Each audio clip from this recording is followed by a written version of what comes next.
Hello and welcome back to Automotive Tales. On today's episode, as you can probably tell, I am driving.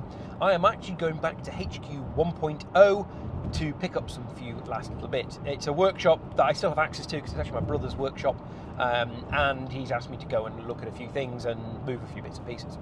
So while I'm on the road, I thought I would talk to you about what is happening car-wise.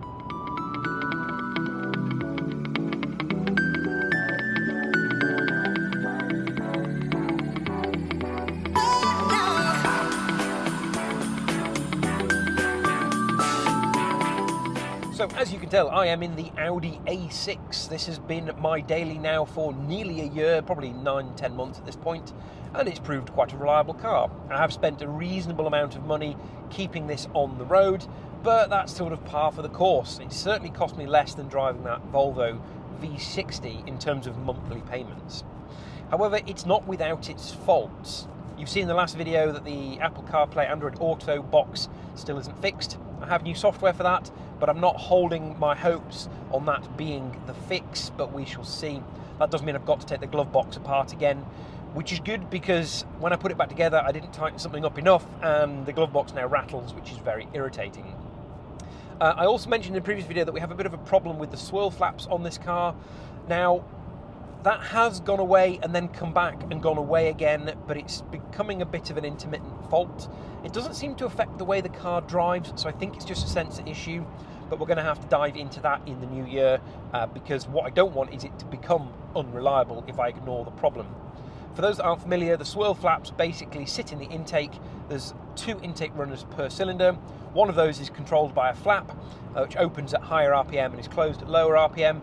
At lower RPM, that allows a swirl flow, which gives you better combustion, more torque at the bottom end, then opens up to allow airflow to get more volumetric efficiency, which is better for high RPM. So, if those have failed, I mean, there's a number of things that can go. There's a sensor, there's an actuator, and there's the actual flaps themselves. It's a plastic intake manifold with little plastic mounts for the pivot point on those flaps. Sometimes those fail or they get gummed up and get sticky, which might explain the intermittent nature. It could be the actuator that's starting to fail, or it could well be the sensor.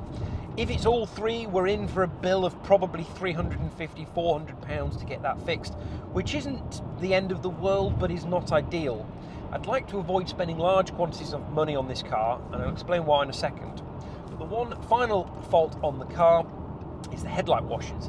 I'm not sure if I explained when it went for its MOT. It passed its MOT, it washed the windscreen, it washed the headlights as it has to legally because this car has xenons. However, there's a fault with the driver's side xenon headlight washer in that every time you wash the headlights, it then sets up a siphon and drains the entire screen wash tank. That's because the non-return valve has failed, the actual body of the headlight washer unit had cracked, so it needed replacing. It was okay for an MOT because it functioned, but then it drains the tank, which means every time you wash the windscreen, you have to refill the washer bottle. Slightly annoying. The part for that has been on back order since October, but has now finally arrived. So in the first week in January, it's going back to our friends at S-Line, who are going to have the bumper off, fit that part back in, and allow me to have a much more functional windscreen washer system.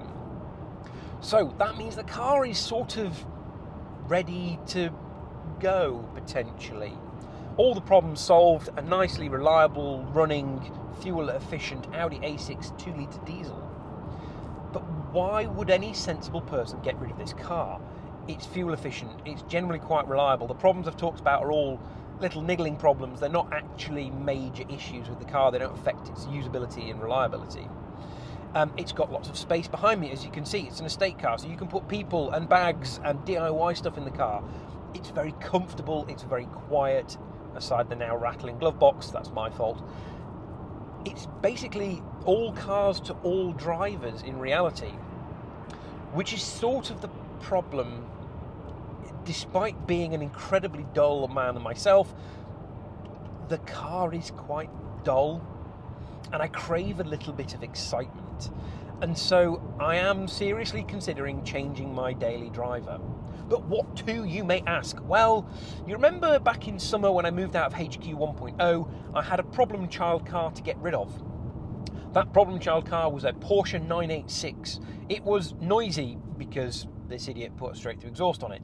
It was unreliable because this idiot put a straight through exhaust on it. That, and it had been written off twice and had various other problems. It wasn't running because this idiot left it in the corner of the yard with a cover over it for 4 years. So as you can see, we've got a few bits to cut away from the front, although the weeds have all been whacked out here, so it's not too hard to get at it.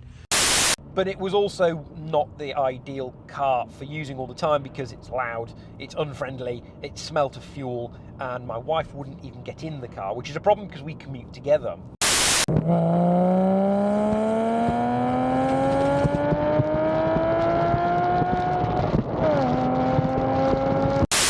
So, I've had a thought.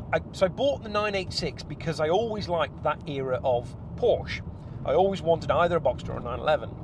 I scratched the Boxster itch, but the convertible bit was a bit annoying. I was always concerned that things were going to fail. I was always concerned you're going to get leaks. See Johnny Smith's video with his Boxster, where if you get a leak from the roof into the footwell, it kills the unit that does all the immobilising and it gives you all sorts of weird and wonderful electrical gremlins. So what I really wanted was a hardtop. But I don't like the little Cayman that came after the 987 Cayman. It's a bit of a funny looking thing, for me personally anyway. So the ultimate answer is a 996, and I've wanted one for years. And I'm wondering if now is the right time. The prices have stayed relatively low over winter, and I suspect they will go up again in summer, and probably dip again in winter next year. But they're definitely on the rise. The question is, would a 911 be a reliable alternative to the Audi as an everyday car? Now the first thing you'll say is, well, it's not got a boot, you can't put 4 people in it, it's not very useful as an everyday car from that perspective. Well, as you will see, I have Le Van. Not that the van is currently functioning, you'll see more on that in a minute. But I have a van with a tow bar, which is great for doing scrap runs and putting DIY stuff in and various other antics. So I don't really need an estate car. Mrs. Automotive Tales has a 4-door, 4-seater car. So why not? Why not do something a bit different? So that's sort of what I'm leaning towards at the moment. But what do you think? Do you think a 911 would be reliable? I'm sure it would be. I mean, it's the same era VAG product effectively as this. If you're interested in an Audi A6 2-litre TDI that's had many things fixed on it, then bleep bloop in the comments below. However, the one small problem I've got is I am not allowed to buy another car until I have sold the Rolls-Royce. So, as I think I mentioned in a previous video, and I'm going to continue to mention, the Rolls-Royce is for sale. So if you are looking for a very lovely, very functional Silver Spirit that is cosmetically a little interesting, then definitely bleep bloop in the comments below. The car is going to go properly for sale. It'll probably go to an auction house in the new year. I quite like the folks at Evoke Classics. They've done me very well so far with a couple of vehicles. And there she is, all loaded up, ready to go off to the Shetland Islands. So you'll notice I've popped the wheel trims off because they are incredibly hard to get hold of if they disappear. So they are now in the boot of the car, which is all locked up, ready to go.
Right, so that's my conundrum for now. I'm considering buying a 911, which is a very first world problem, I know.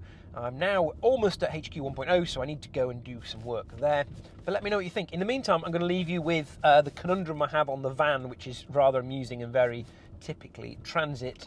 and we'll see you in the next video. Oh, and before I disappear, one thing to remind you of. I have had a bit of a side quest during Christmas. So I've not been editing Automotive Tales videos because there hasn't really been any content to make. But I have been busy on the video editor. I have been editing a gig from a friend of mine who is in a band. It actually happened to be my wedding band and my brother's wedding band and a few of our friends as well. They're a band in our village called Astrovan.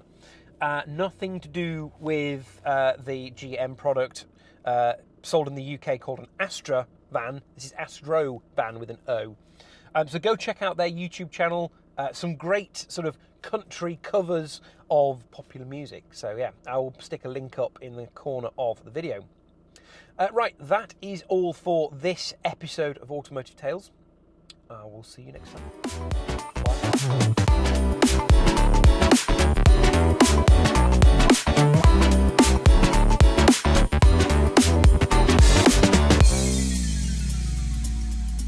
Don't forget to like, comment, share, and subscribe.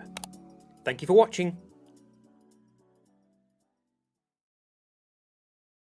So the one job I do need to resolve on my little van is that when I turn the key, so you can see me turn the key down here, everything sort of lights up and goes off. Now the key is turned into position 2, and if I pull the key towards me slightly, wiggle it around, somewhere in here, there is a sweet spot where it comes on. So you see all that comes on. Now if I let go of it, it goes off. Which basically means that where you position this within the key barrel is almost like a switch within itself. So at the moment, I can turn it on and off without actually turning the key.